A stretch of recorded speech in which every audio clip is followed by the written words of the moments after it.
여기서 좀 궁금한 것은 아랫집, 윗집이 지금 큰 피해를 받잖아요. 네, 그렇습니다. 보상을 좀 받으실 수 있을지요? 우선 정밀 감식 결과 예. 이런 화재가 온수매트로 인한 것이다라는 것이 입증이 된다면 예. 제조물 책임법에 따라서 보상 청구는 가능합니다. 그래요. 네. 그런데 한 가지 좀 그 소송 같은 걸로 가게 됐을 때 네. 뒷얘기가 좀 궁금한 게 네, 네. 제조사에게 책임을 묻는 것이 보통 승소하는 경우가 좀 있습니까? 사실은 일반인들이 이런 제조사의 책임을 모두 입증하는 것이 쉽지 않기 때문에 예. 어떤 내가 제대로 사용했는데 사고가 발생했다라는 정도만 입증을 하면 배상을 해주겠다라고 조금 입증 책임을 완화하고는 있지만 예. 실제 법원에서 이런 제조업체의 책임이 인정되는 비율이 높지는 않습니다. 그래요. 네. 결국은 온수매트 같은 거 사용할 때 화재 나지 않도록 주의해서 쓸 수밖에 없는 네, 거네요. 맞습니다. 예. 자, 참고가 좀 되셨으면 좋겠습니다.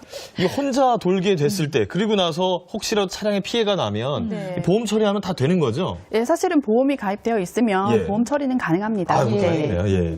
혹시라도 다른 뭐 사고가 났을 때 보험이 혹시 없다거나 네. 이럴 때는 피해 보상 받을 방법이 있는 건가요? 사실은 자연적으로 발생한 블랙 아이스에 대해서는 예. 현재로서는 보상책이 마련되어 있지는 않습니다. 아, 그래요. 네. 혹시 뭐 지하수 누수나 고의적으로 물 뿌려가지고 그런 거에서 결빙이 됐을 때 공사장 앞이나 뭐 이런데. 네. 그런 데서 그런 경우에는 그 사고 발생에 결빙이 발생한 원인이 분명하기 때문에 예. 그런 경우에는 원인자를 상대로 배상 청구가 가능합니다. 그렇군요. 네. 이런 것도 좀 참고하시면 될 것 같고요. 네. 예.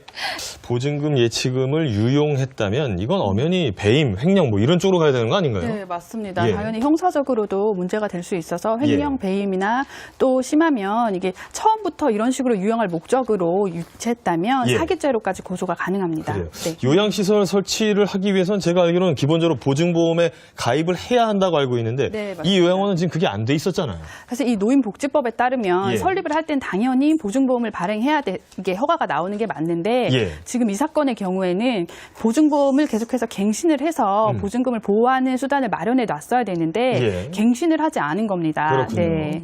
이런 것들에 대한 법적인 보호가 좀 필요하지 않을까 싶고